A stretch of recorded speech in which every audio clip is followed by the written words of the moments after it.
The bandwidth for this episode of the AR-15 podcast is sponsored by the Firearms Radio Network. Firearmsradio.tv.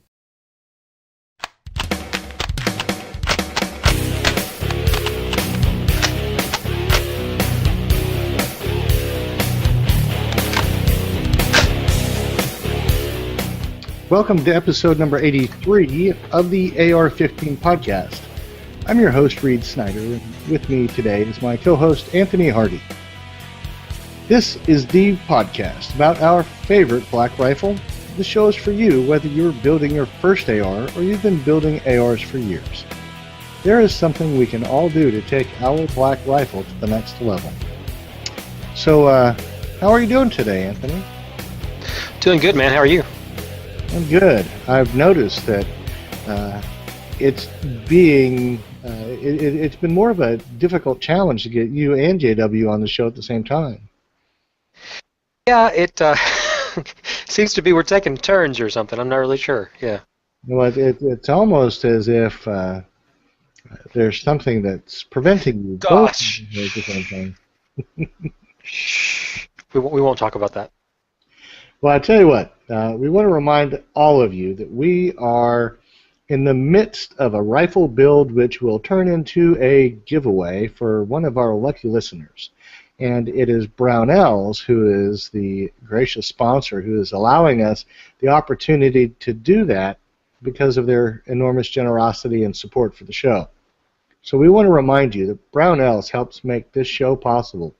So don't forget that Brownells is there for you anytime you make a mistake, like when Jake shoots a takedown pin tent across his avocado green linoleum flooring, and it skids under the cabinets. Well, and you know, the little ones are not quite good enough to get under there and fish the parts out yet, being so tiny. But there you go. He'll teach him. I'm sure he will. So we want to remind you that we are in the midst of our lull for our build because we have to rely on the expertise and craftsmanship of a gunsmith to do a few things to our barrel. And we wanted to remind you that we have a link up in the show notes so you can go to episode number 75 and see exactly what the awesomeness is that is this rifle build. Which is awesome. Yeah. And we want to remind you that the second link in there is the link to the giveaway tab in our website that essentially explains the details of how you can get an entry into the contest, prepare yourself to maximize your opportunities to win the drawing, and detail some of the little nuances of our game rules, our contest rules. So you can go there to AR-15podcast.com/75, or actually 075 for the web or the podcast with the details of the giveaway, and you can go to ar15podcast.com/giveaways for the detail of the rules. And so one final suggestion is that you shop for your AR-15 parts at Brownells. You can go to ar15podcast.com/parts, and that will give you an opportunity to help support your favorite podcast. All right. So, Reed, I see your tip of the week here. This is something I probably need quite a bit of work on. Reed's tip of the week here is have patience. What are you trying to tell me something, Reed? Well, you know, I've got to tell you that this whole experience is kind of, and I'm talking about our build, is a refresher on some of the things that I've come to learn and understand and appreciate about everything about the firearms industry and the sport and the hobby that we love. And that is, you need to have patience. You know, from understanding the work schedule of a gunsmith, and, you know, God bless those guys. I have never met a gunsmith that lacked for a full plate of work to do. And from there to, you know, teaching your young ones how to shoot, having patience at the range for people that just need some help, having patience in a build, having patience and everything about firearms. It's one of those times that I think is unique in history. If you want to have anything to do with firearms, you probably are going to have to learn to be patient, or you're going to be frustrated a lot. And I get it. I understand it. We've all stood in line for a part that, or ammunition that ran out before you could get to the front. We've all tried to order something, and it was the last one in stock, and we couldn't quite make it. We've all tried to order something, and the wait is 6 months or 9 months or 12 months. And if nobody wanted to do this, you'd be able to go and find it. I guarantee you that you can go anywhere in America and probably find a cricket bat, and they don't even play that sport here. Half the time you want to go find ammunition and it's not in stock. And why is that? Well, because, people are shooting it. Okay, I get that. So have patience. It's something that I think we've all had to deal with on some level. I would like to, I'm getting better at it. Anthony, apparently, in his moment of self-incrimination, has expressed his utter lack or failure of patience, but I don't think that that's necessarily the case. So yeah, my tip of the week is have patience. Right now I am learning that lesson because we've got some really kind of vital functions in our rifle build, and you've got to get a person with the machining expertise to get in there and do that, and we have to wait until he finishes up some work for local law enforcement, which obviously is a big part of his customer base. So be patient. And I do want to know, or I do want the listeners to know, that as I was trying to knock out the taper pins from my front sight base and discovered that I was ill-equipped to do that, my gunsmith has come back and said that so is he. He doesn't know why they're stuck in place. Reed, send it to me. I'll be happy to take them out for you. Wait a minute. The gunsmith, who is not insignificantly skilled himself, has said that he cannot figure out why they won't come out. I've done it once. That means I can always do it again without fail. That's the way it works, right? Yeah. So would I get the same barrel back, or would I get a report that it was irreparably damaged and you tossed it in the... No, I take it off and then put it back on. You just then send it back to you. All right. Well, so there's our tip of the week. Have patience. And, I think that really it's also something that goes hand in hand with this week's main topic. So what is our main topic this week, Anthony? We are dealing with how to spread the black rifle disease. That's right. We want to talk to you about how to get your buddies interested in the AR, which, to be honest, shouldn't be that difficult for the most part. But we do have a lot of good pointers for you guys to make sure that everybody understands some really basic things to start off with, and then we'll talk about some of the more fun things as we move on through the cast. And here's one of the things that I want to bring to your attention, and it was pointed out by one of our listeners and frequent contributors, Rob. He made reference to walking into a friend's house and having that friend show him their new rifle and violate pretty much 3 of the principal safety rules that we all learn about when we're learning about firearms. And he said, I believe his exact expression was, are you going to do, or can you do a podcast about safety? Because if it's boring, you need to hear it all again. That's a good point. But I think that what he was trying to say is that, look, everybody needs to go over this more than once and all the time, because we get lax and we take for granted things that we know, and it's always good to be reminded. So there's no better reminder than when you take an inexperienced friend who wants to become a shooter out to a range, and you see the 18 dozen things that they do wrong that scare the willies out of you, for you to just kind of re-embrace all of those wonderful rules that we all often take for granted.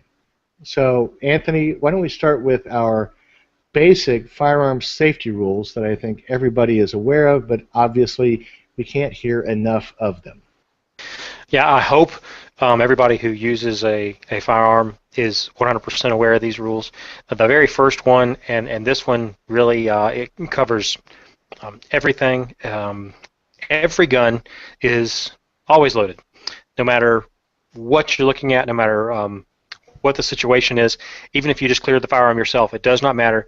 You treat the gun as if it is loaded. Period. End of story. And as long as you're always treating the firearm as if it's loaded and follow the other three rules accordingly, you will not have or should not have an accident. I have yet to hear of an accident of a negligent discharge, a firearm going off when you didn't want it to, or any sort of another accident other than an actual firearm malfunction where we had an explosion within the firearm or something like that, where someone didn't break one of these four rules.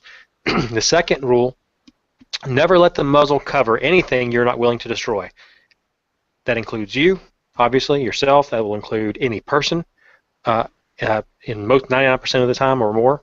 That will include any sort of property that you don't want damaged, any sort of animal, etc., etc., etc. It's called muzzling if you let the muzzle of your rifle cross a person specifically, or anything that you don't want to destroy. So always make sure that muzzle is pointed in a safe direction. And sometimes that can be hard to determine what a safe direction is. If you're at a range, it's really simple. The muzzle is always pointed down range. Well, and when you're at a range, yeah, and you have a lot of people around you, I think that you can very easily adopt the idea that it is either pointing directly down at the ground, or it's being handled in a way that as it's traversing from that downward facing to any other direction, it's traversing towards the open range with nothing in front of you, and the only other direction that it can go from there is up.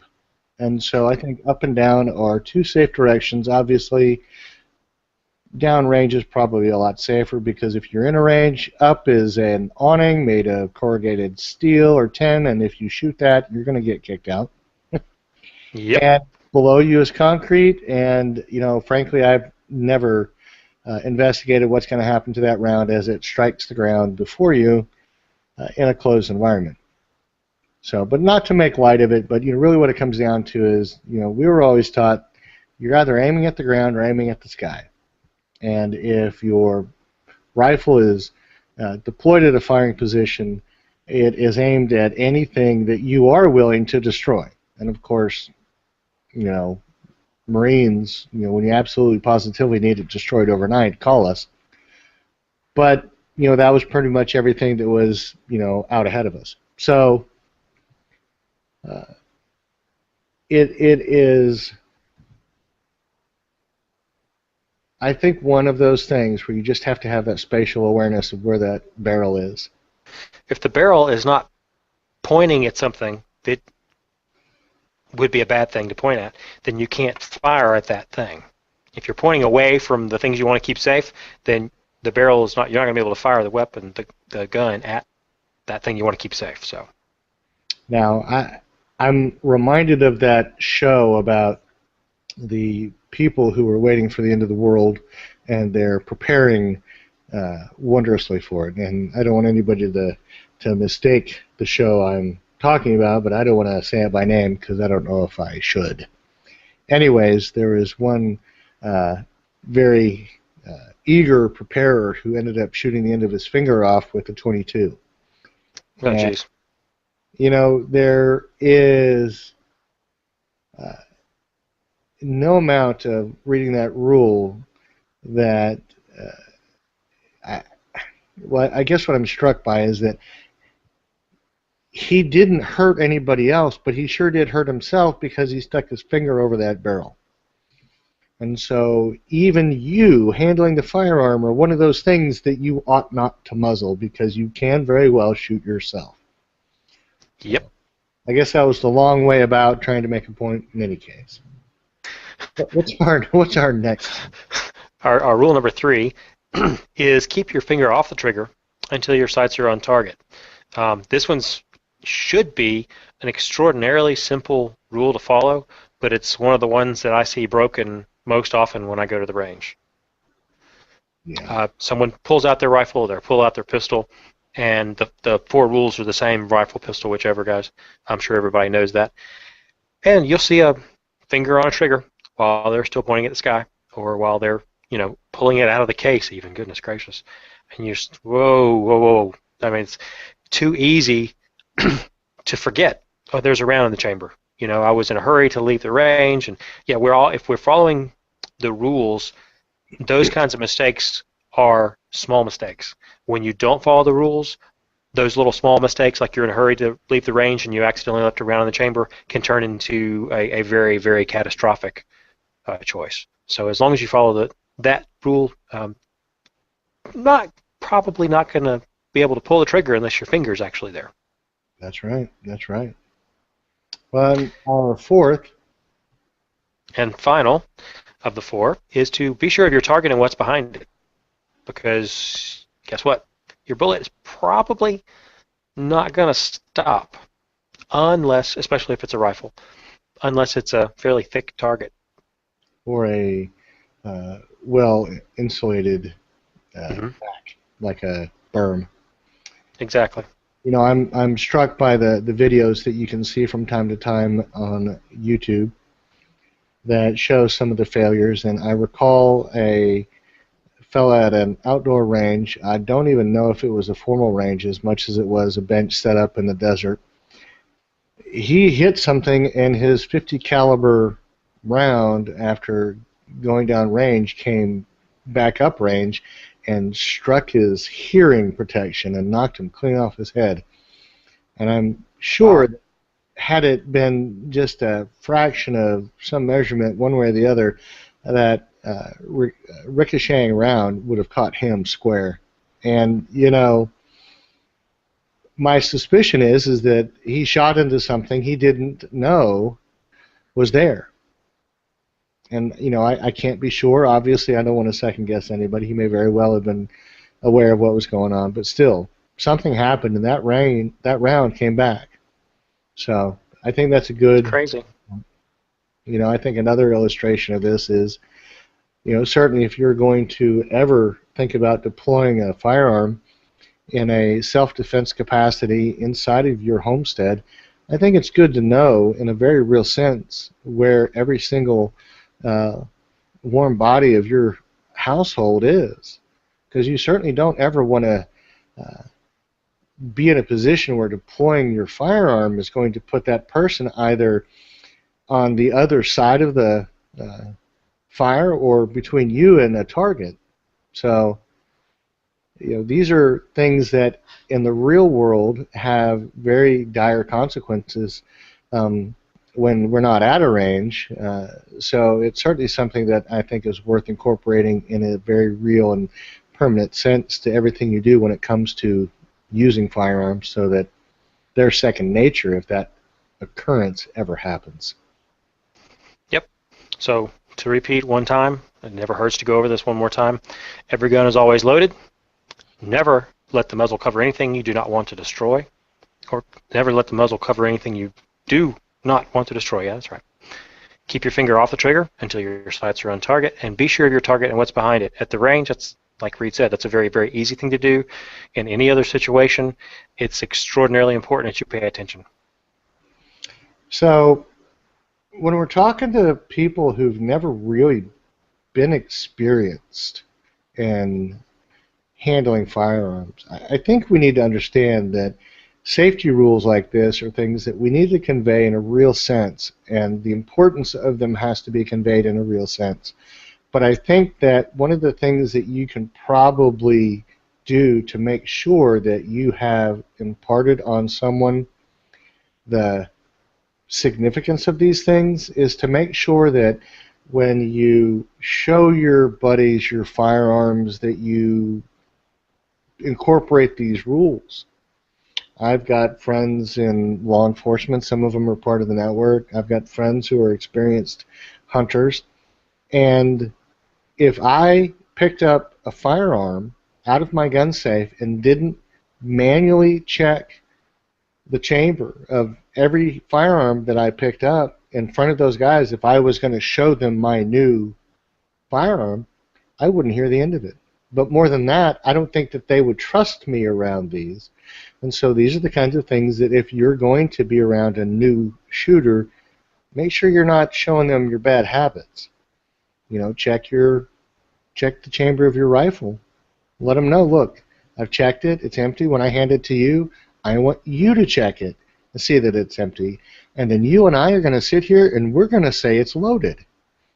We know it's empty, but it's loaded, and we're going to treat it that way. And a lot of people think that's a silly thing, but you never want to assume safety when it comes to firearms. It's too important.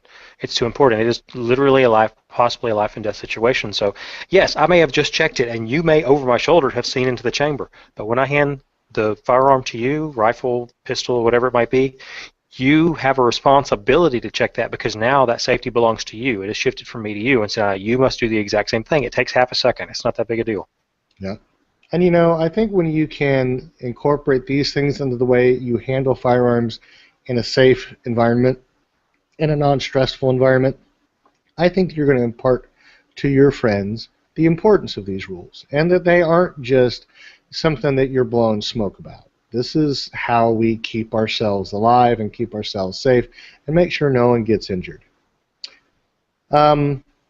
So safety instructions, I think that when we go on to the next topic, these are things that are going to vary slightly, but by and large, you're going to see the same things no matter where you go to shoot, and that is the issue of going over the range rules at the range you're going to visit. You know, I've seen all manner of range rules in a number of different states, and there are some basic things that they're always going to have. And I'm not going to belabor the point, because frankly that's not for us to discuss. It's something for you to make sure that you know when you go to that range. And I think that it's also important for the people that you take to a range to understand that, you know, this is serious stuff. I've seen range safety officers expel people for not following their rules. I've seen range safety officers come and, you know, lower their boom on somebody and chew them out, because really when it comes down to it, it's one thing for you guys to, you know, be in the living room talking about the new 45 you got, or showing someone your new AR, and, you know, be imprudent and make a mistake, not following your safety rules. You've got a buddy there that's going to check you, and he's going to make sure you go back and redo it.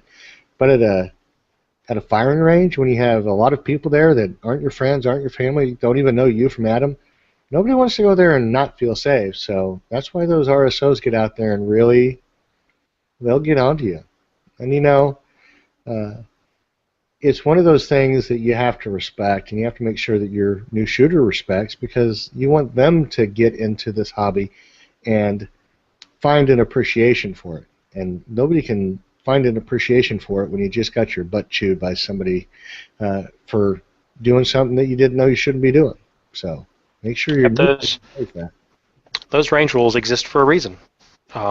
They are there to keep you and everyone else at the range safe. So following them is not only a sign of respect for the firearm, it's a sign of respect for the range safety officers, it's a sign of respect for the other shooters that are there, and it says that, yes, I understand that I am handling a piece of equipment that could very well be dangerous, and I'm going to show it and everyone else around me the respect they deserve so we can all be safe and have a good time. Yeah. So I think the next point are just kind of some topics, some suggestions that go along with the idea of being safe and being around someone in a way of being safe. And that is that you need to keep your eyes on a new shooter at all times. And I think the points I want to make to you are this. Never assume that your brilliant safety briefing is enough. Uh, I, I've got under the safety briefing, and I've seen people 5 minutes later do something that I told them not to do.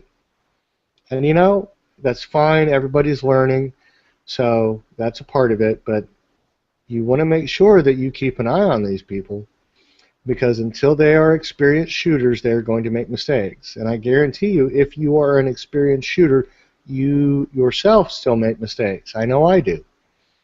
But it's our diligence and our attention to detail that allows us to make sure that we correct those things, check ourselves, and continue to stay safe and improve. Another thing I want to point out is that we need to remember that a new shooter lacks the experience that we do, and they need you to lend them yours.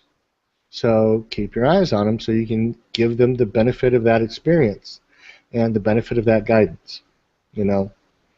I think that the last point that I want to illustrate on the whole point of keeping your eyes on a new shooter at all times is the fact that simple mistakes can lead to catastrophic errors. We want you to stay alert because that's how everybody stays safe. And, once again, a new shooter is not someone that has that experience.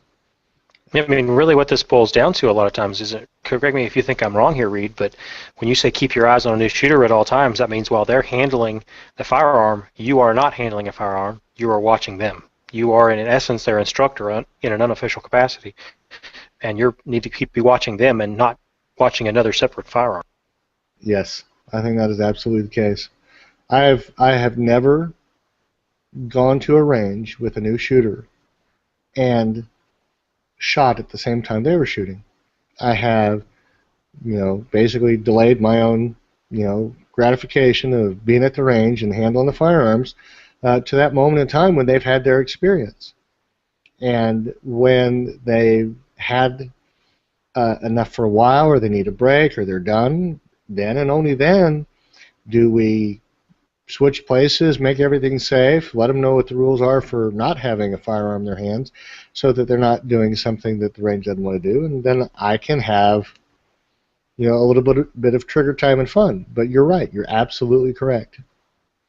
I think the last thing kind of once again goes back to our original tip, don't rush, be patient.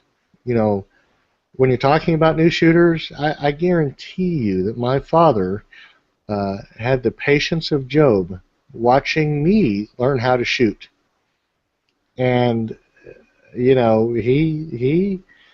my father put me behind the trigger of a 300 Weatherby Magnum when he first let me shoot a rifle. So he wanted to impart onto me the understanding that these were not pop guns or toys or anything less than a very significant piece of weaponry. And I think I was 8 at the time. And it didn't scare me off. But, I enjoyed it. So, yes, be patient. Don't rush. You're there for the new shooter. And, I think that really if we can incorporate all of those safety rules and all of those things, that we can help make learning how to shoot enjoyable for anybody that's willing to go to a range and pick up a firearm and learn. So, I think the next thing that we want to cover is the manual of arms. And this is an enormous body of knowledge. I think that most anybody who's spent time on the manual of arms of an AR knows what it is that we're talking about. But rather than detail an enormous amount of that in our show notes, we put a link to a very well crafted manual that Bushmaster makes available to the public. And all of the AR-15 rifles, the MSR rifles, the platform itself is universal across the board. Your extras and add-ons might add new features, but when it comes to the basic manual of arms, that body of instruction is enough. But I think the thing that you need to remember is that your new shooter doesn't know any of these things. Your new shooter doesn't understand the safety and how it works. They don't understand that the safety won't engage if your trigger is down. They don't understand that your bolt is going to have to be pulled back by, catching the catch on the charging handle and pulling rearward. They don't understand these things just because they're self-evident. They understand these things because you teach them. So I think that it is important for you to understand that, and I think it's important for you to make sure that before you go to the range, they know how to manipulate the weapon, because it's in that basic understanding that they will know when pulling this trigger is going to result in a discharge. They're going to know when it is important to engage the safety, or where the safety is to engage it. They're going to understand these things because you teach them. Yeah, Yep. and when you go through that manual of arms, never expect them, or any of these items, never expect them to remember even half of it. It's a lot of information to pull together at one time, so make sure you're right there with them, and you go through the procedures and the steps as they go, repeating them and helping them through. While it's okay in certain contexts to put on a barracks cap and, yell at somebody and, try to force it into their brain, that way, I don't think that's going to work with most of your friends. And if he's bigger than you, he's likely to take a poke at you. I think having the rifle in your hands, making it safe, being in a safe place, and understanding all those rules of safety, showing someone how to manipulate the rifle is going to be important to allowing them to have a good time at the range. I guarantee you that more often than not, being intimidated by the firearm is the thing that keeps people from getting involved. And I've had an opportunity recently to introduce a good friend of mine, and he also knows Steve, and we all went to the range. We introduced him to some firearms and his wife, and he was in the hunt for a pistol, and I think that being able to make them less intimidating makes it more enjoyable for someone to learn. So just giving them an opportunity to do that without the pressure of being in a range with live ammunition is probably going to be helpful. Anthony, do you think there's anything about the Manual of Arms that really is important to stress in a show like tonight? Well, one of the things that I always stress, like when I took my wife out and allowed her to shoot the rifles for the first time, was the safety, to be completely honest.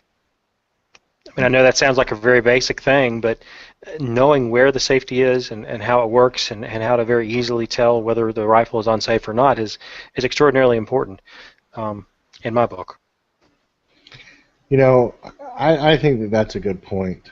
Obviously, in teaching someone about the Manual of Arms, you want them to understand when you're going to sit down at the bench and start manipulating the rifle, or when you're going to step away from the bench and put it down, there are things that you have to do that render that weapon safe on both ends of that, and allow you to make sure that no one is going to be in any danger because you're doing either thing. So yes, I think that's a good point. Anthony, on this next issue, Fundamentals of Marksmanship, would you say that you had a fair understanding of what that meant before you ever picked up your rifle? No. Or would you say that, just categorically no? Categorically, absolutely not. I had no clue whatsoever. I bought the rifle, and actually the Bushmaster manual we linked is very similar, if not the same one that came with my rifle, and that was my first time. I had no idea how anything worked at all, and I had no one to show me anything, and I was reading through the manual, and then the Fundamentals of Marksmanship I've just bungled through, I should say, and done my best to learn. But yeah, no, I had absolutely no clue. Well, I would say that as far as the fundamentals of marksmanship go, uh, while the rigor of what I learned from my father, who uh, was a huntsman, he competed in his younger days, nothing national, it was all local and high school. And he was, I think, gifted in a way. And from my military training, I think I've always been an excellent shooter. But a lot of the things that were taught to me were never expressed in terms of fundamentals of marksmanship until Marine Corps boot camp.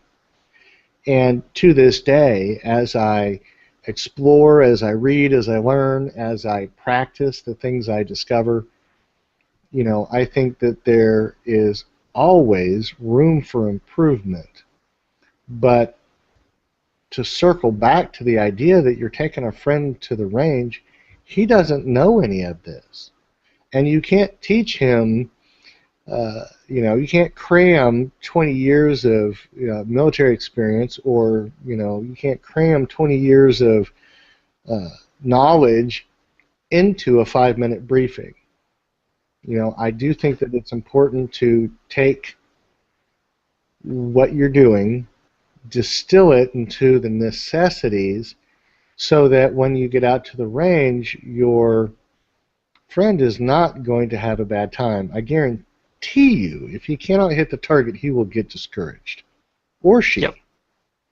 So I think that it is important to stress them in terms of what they're going to be seeing in a very narrow range. I mean, obviously, when it comes to firing position, most ranges are going to be able to let you set up on a bench and prepare a sandbag position to set your rifle into, or a pawn, so that you can take up the rifle and you can shoot it. So I think that it would be important for you to be able to express to a new shooter what that's going to be like, or in the midst of actually getting them set up, be on hand and be real close and real direct with how they're going to get themselves positioned.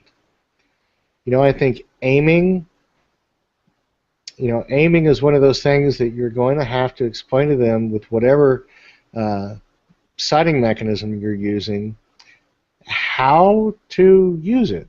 If you're using a red dot, you need to let them know where that dot needs to be to hit what they want to aim at. When you're using iron sights, you need to tell them what that sight picture is going to look like, or they're not going to be able to hit anything.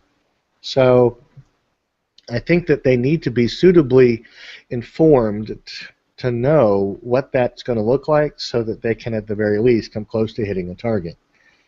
And breathing control, I think that once again, you want to talk to an Olympic shooter, a U.S. sniper.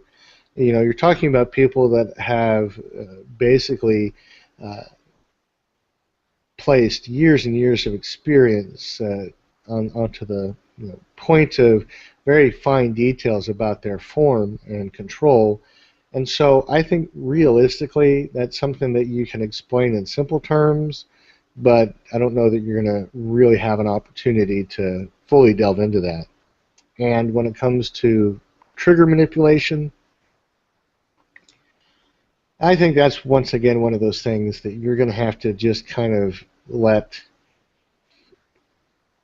go with a pretty basic set of instruction, because as I'm sure anybody that's practiced their trigger control, it's lots and lots of hours working the trigger on whatever platform it is you're using to just kind of hone that proper technique.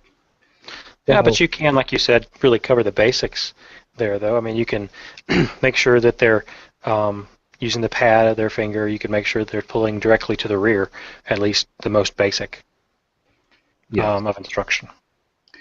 But I think honestly, if you can, wet somebody's whistle, if you can get them just a little taste of what it is to have fun, you might find yourself someone who's going to go out to the range with you all the time.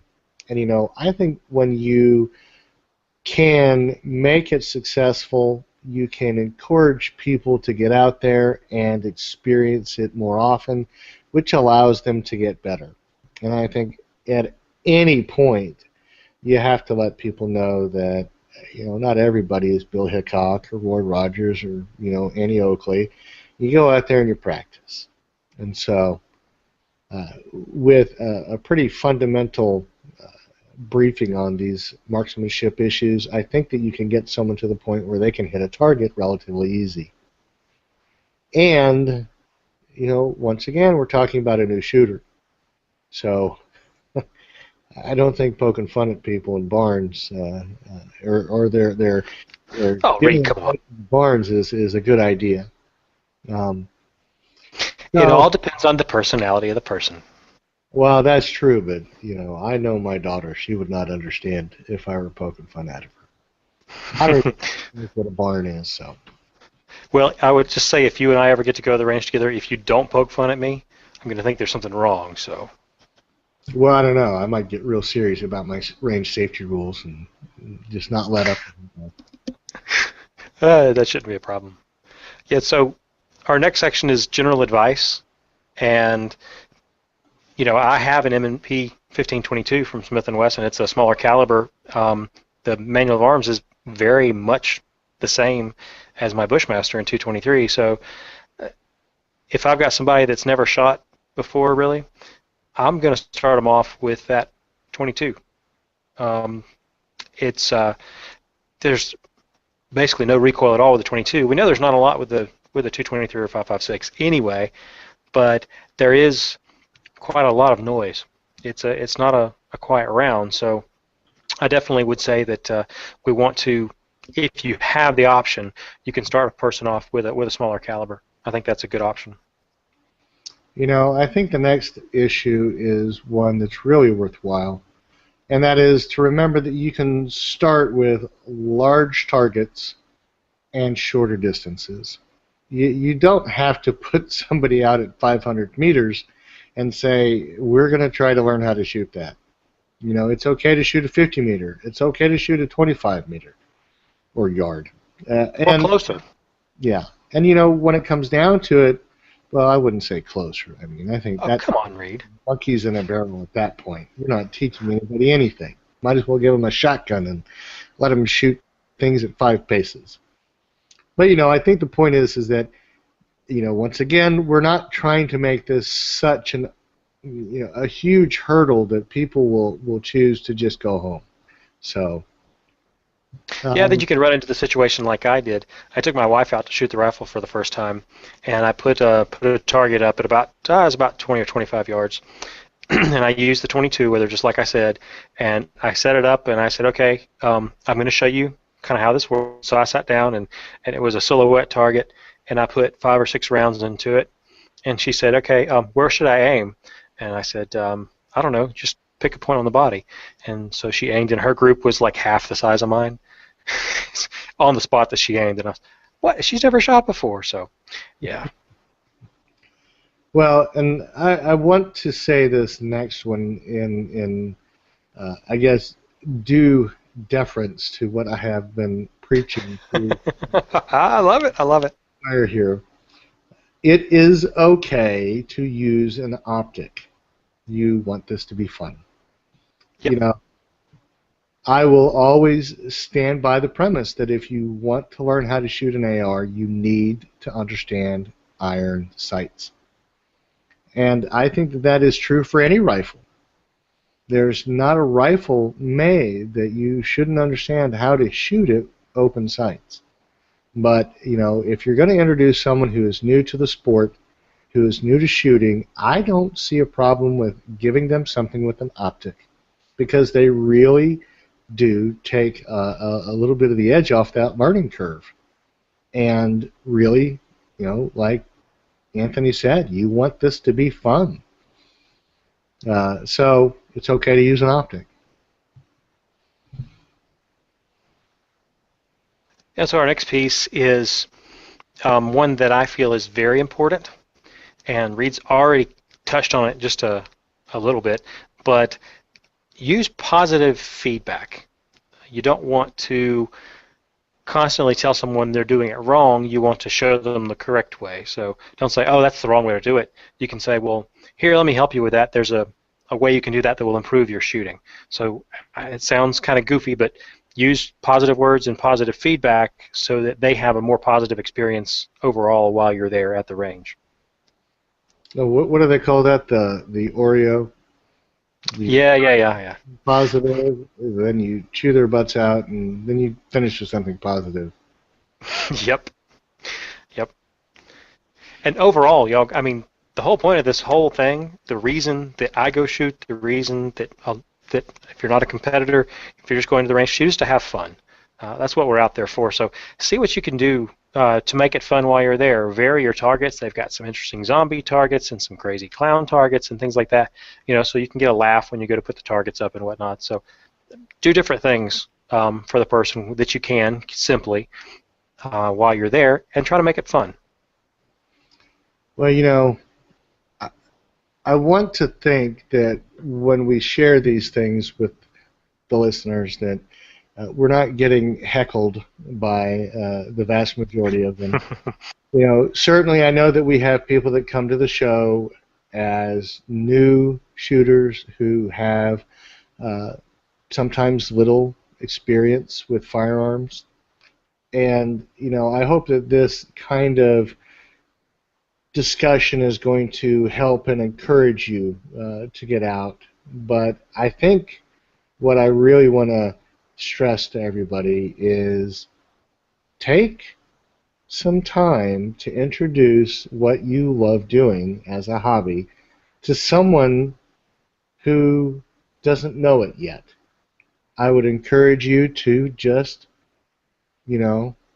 see who you can find to share this with, because when it comes down to it, I think that the biggest reason people have the opinions they have about firearms is because they just don't know any better. And the only people who are in control of that are those people who do. That's us. So, Yep. Since we know better, and since we all probably know someone who we could probably take to the range, I would encourage you to do that. So I would love to have any feedback from any of our listeners about things that we've missed or experiences they've had that would enlighten the discussion of what it is to introduce new shooters to rifles. And to Rob, who gave us this idea, I want to thank you and let you know I'll be sending all hate mail your way. So, with that, any takeaways for this before we move on to feedback? Well, I think it's just really important to go out and take your friends, take your loved ones, and teach them how much fun it is. It really is a lot of fun, and the more we can spread that word, the more fun we can all have, and it can be a family building exercise, a bonding experience for you and your significant other. There's so many reasons to get out and go shoot. So I'd encourage everyone to go. Absolutely. All right.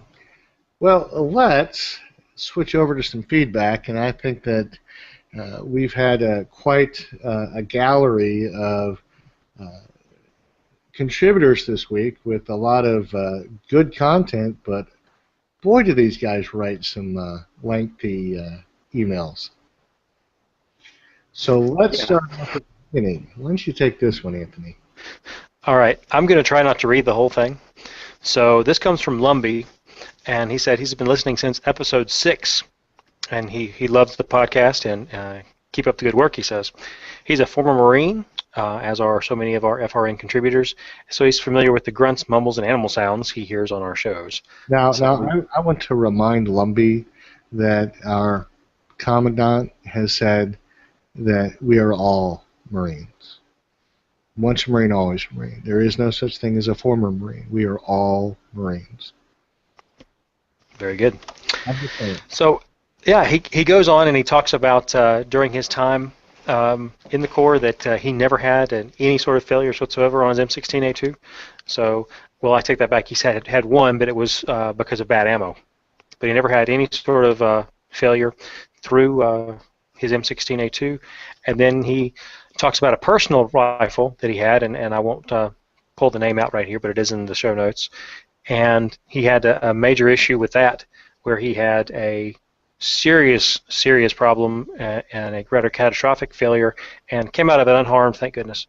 So he was able to basically, I think he destroyed that rifle. He said it looked like the bolt looked like it did at the top of the show notes from was it episode where was that in the feedback episode, the one where we talked about failures, episode 81. And it's a kind of a bad thing to have a catastrophic failure like that happen. And then he says he also has a Franken gun, which was not a gun purchased straight from a manufacturer that's no longer in business, and that is, how does he put it, boringly reliable, which is what I always like to hear. So, and he says even if he wants to practice malfunction drills, he has to put empty cases into the magazines to deliberately induce a stoppage, which I really like that. That's a good point. So if you're reading this, he says, thanks for the show. My name is Pete, but most of my friends call me Lumbee. If we ever see each other on the range or at the grocery store, you will too. Yeah, absolutely. And, you got to remember, he closes Simplify. Yes. Lumbee, it's always nice to hear from another fellow Marine. And, I want to tell you that I really think Phil in the Blankistan is funny. So yeah, that was good. That was very good, actually. Lumbee's entire letter is in the show notes, but really, when it comes down to it, we appreciate every one of our Marines. So simplify. Yes, sir. Our next one is from Charles K. He says, "Great 81 show. Just wanted to say, my Noveski diplomat has performed flawlessly. So his story about critical failure centers on his Gen 1 Glock 17. So, I thought Glocks never failed. Hey, that's Gen 1. Well, I mean, isn't that what and what is the first sentence of the next paragraph? Let's see. So my story. I had a friend start reloading for me. Oh. So I didn't. Yeah. So was it the gun or was it the ammo?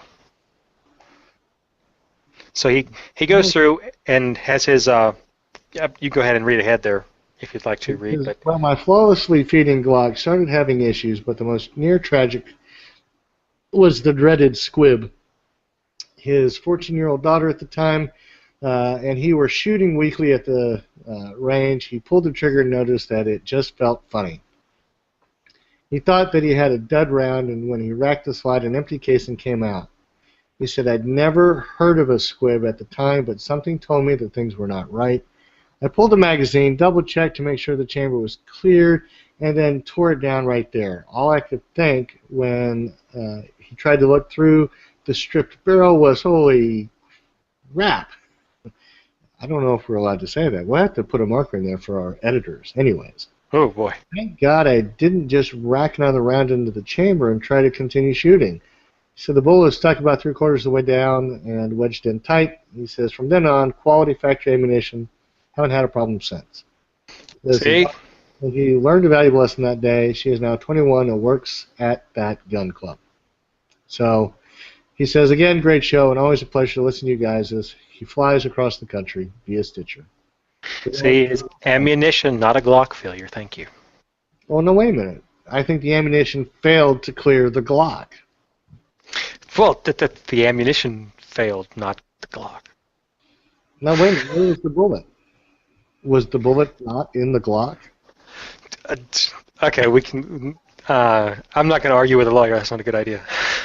All right, so our next one is from Mike R. He says, hey, guys, please keep up the great podcast. I continue to enjoy. He's working on a 9-inch SBR and 300 Blackout. It will have a Gemtech HVT can on the end with a full-length quad rail.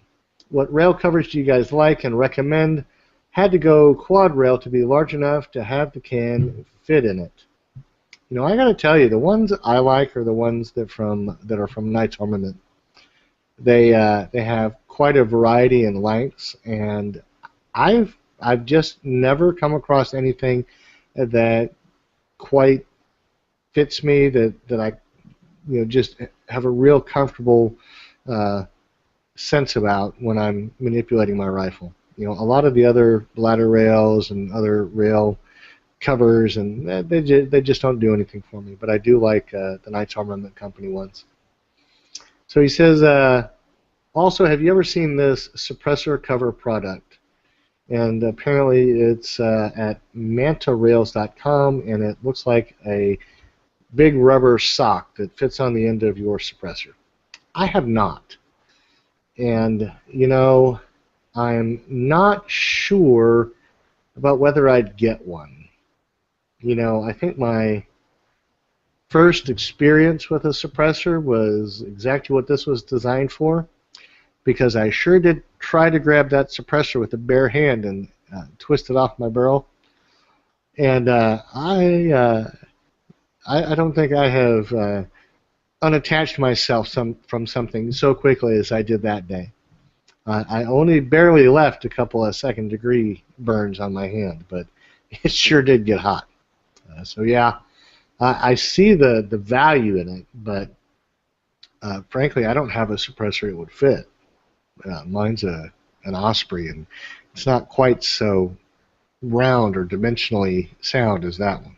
So, in any case, I have not seen it, but I've seen some other things like it. So I've seen a soft cover. So I might have to look into that further. I've got a couple other things going my way. In any case, so Mike, thanks for writing in, and certainly when you get your SBR put together, let us have a look at that whole thing in its final form. I'd be interested in seeing a 9-inch SBR and 300 blackout with a can on the end. So our next piece of feedback, comes from Nathan M.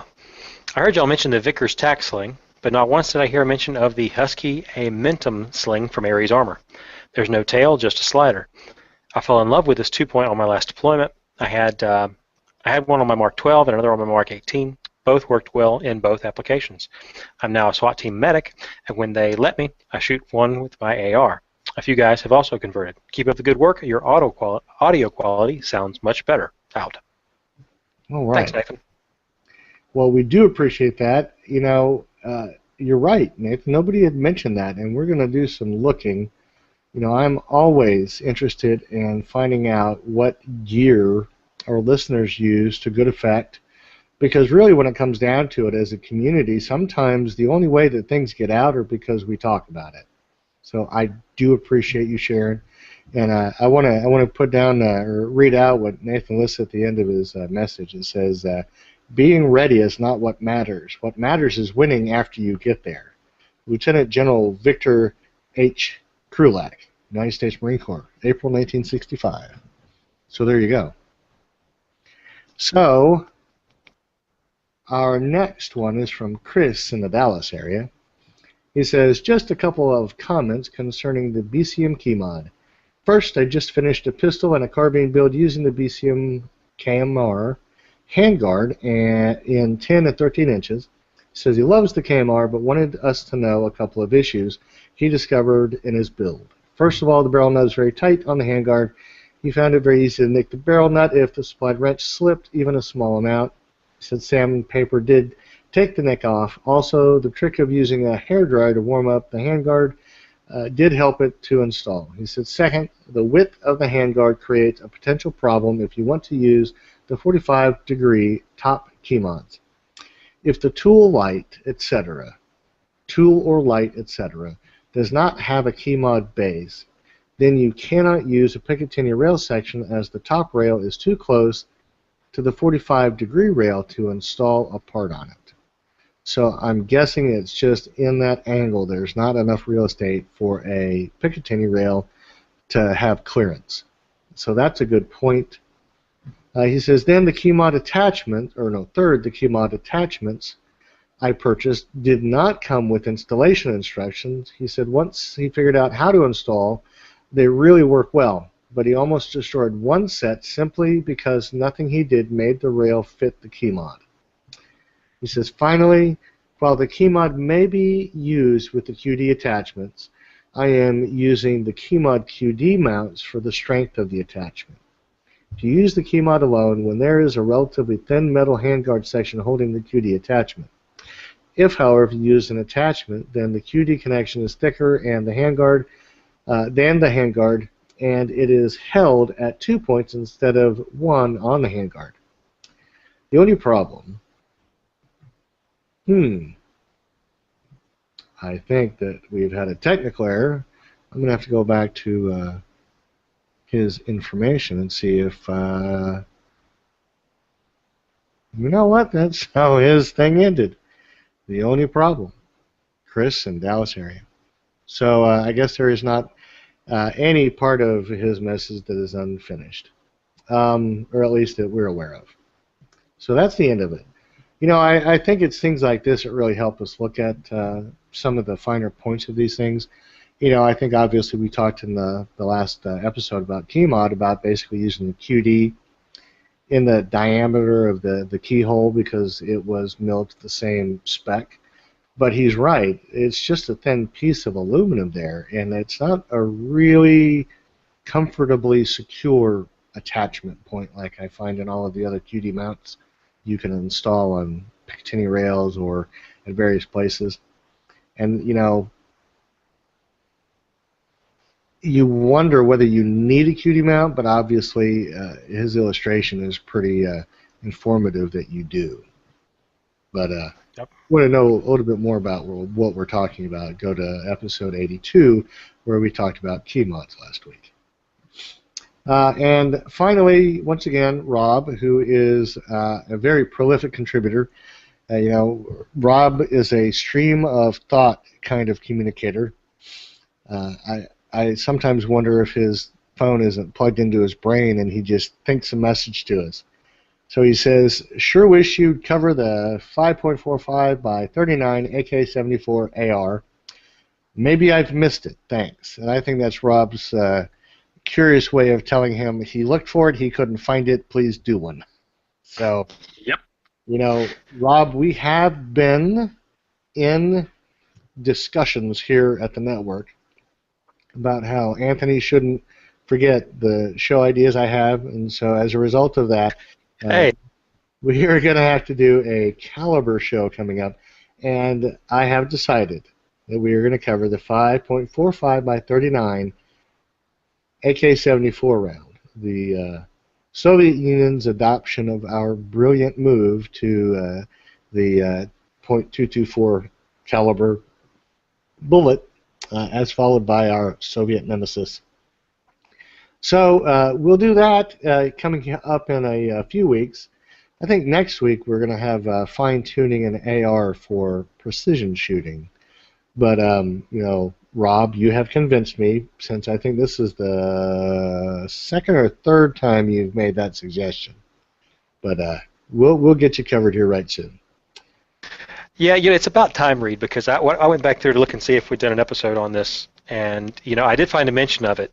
Do you want to know where? Where? Episode 12.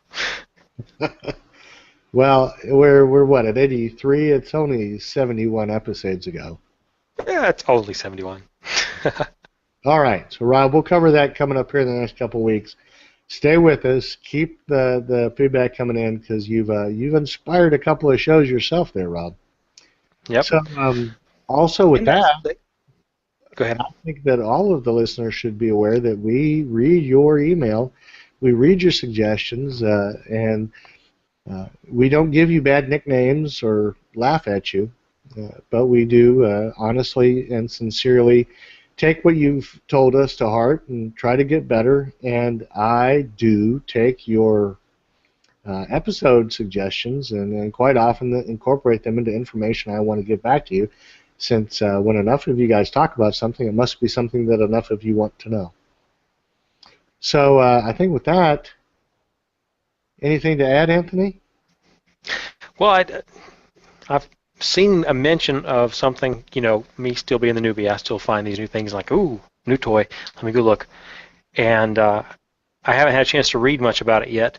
The AR-18. Yeah. Maybe we can mention that somewhere in a show in the future, just as a little side note. I think we might be able to. Yeah. Its build is an improved AR-15, which I kind of wonder about. Yeah, we can do some spin-off AR work. Maybe we'll do a whole show of clones and off-brand ARs. That could be interesting.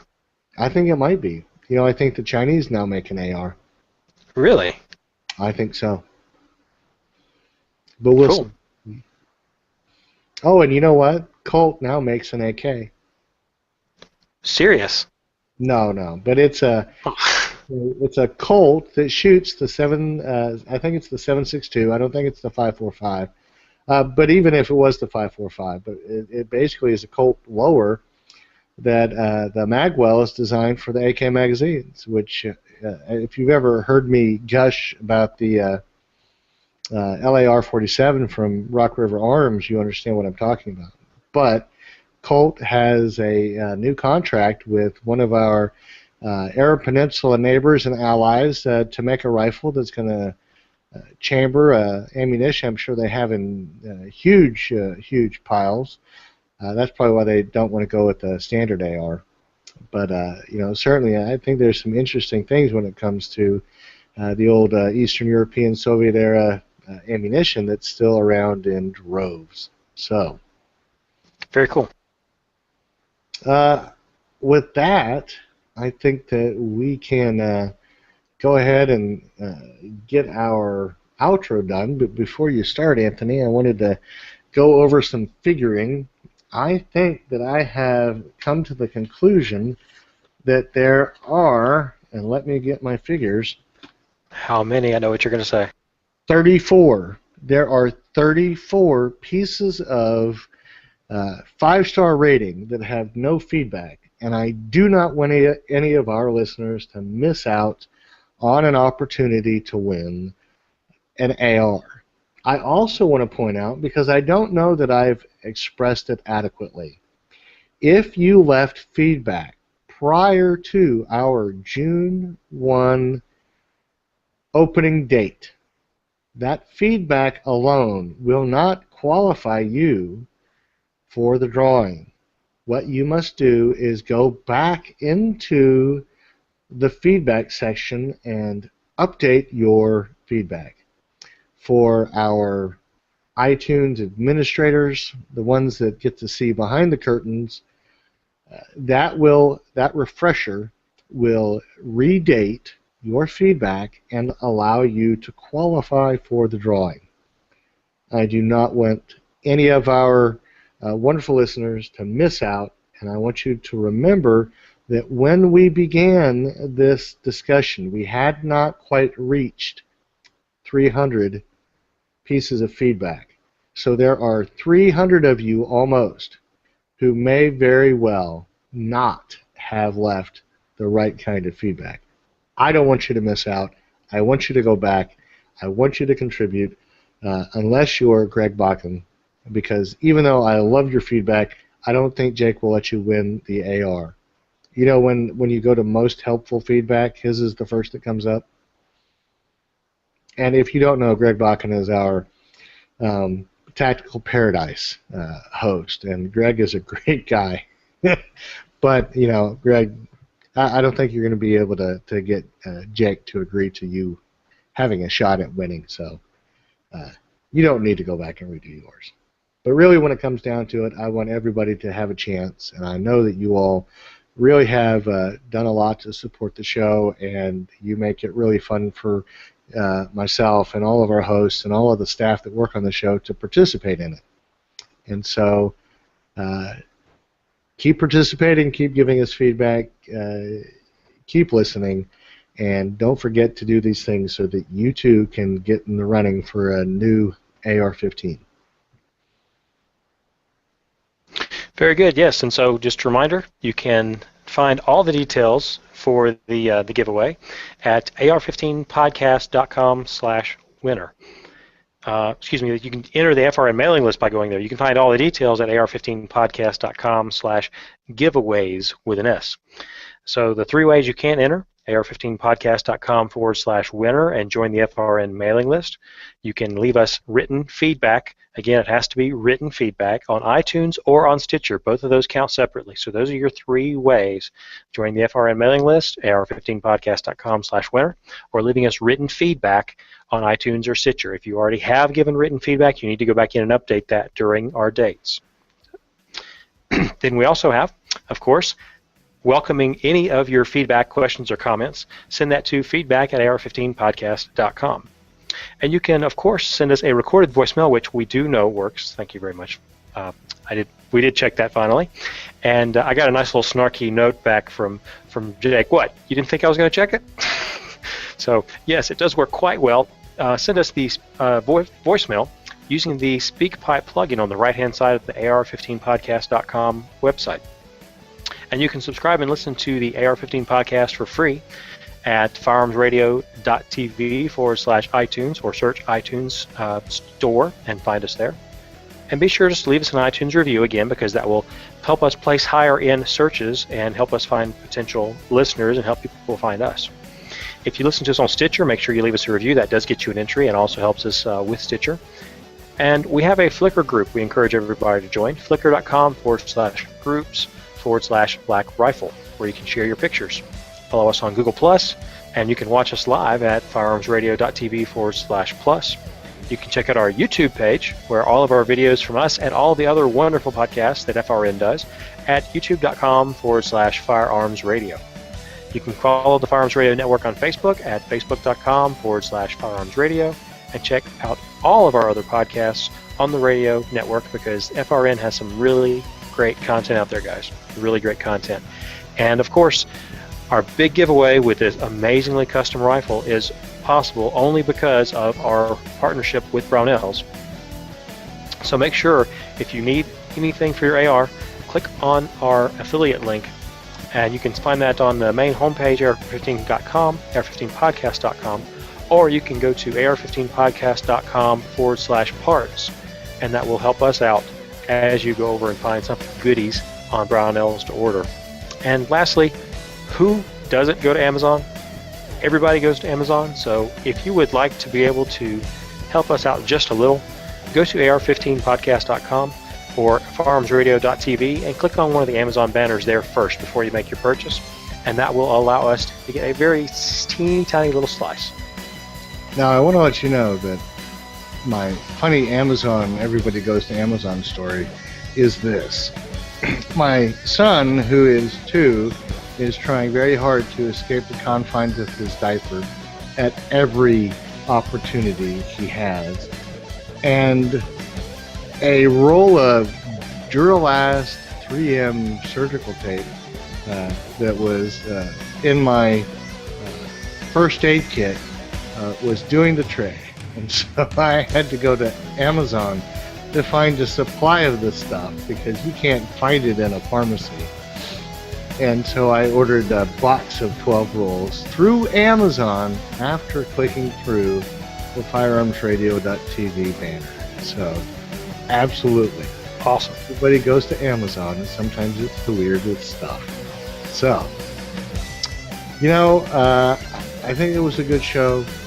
I certainly hope that this kind of information informs and inspires and helps people to frame the discussion they need to have when they're trying to do these things safely, like introducing shooting to new shooters.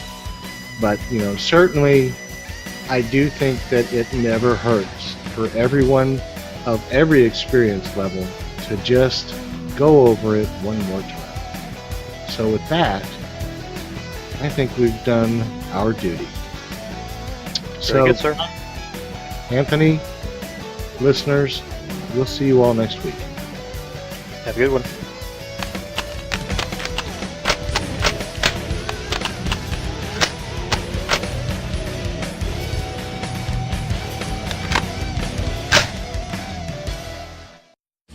This has been a production of the Firearms Radio Network. You can find more information at firearmsradio.tv.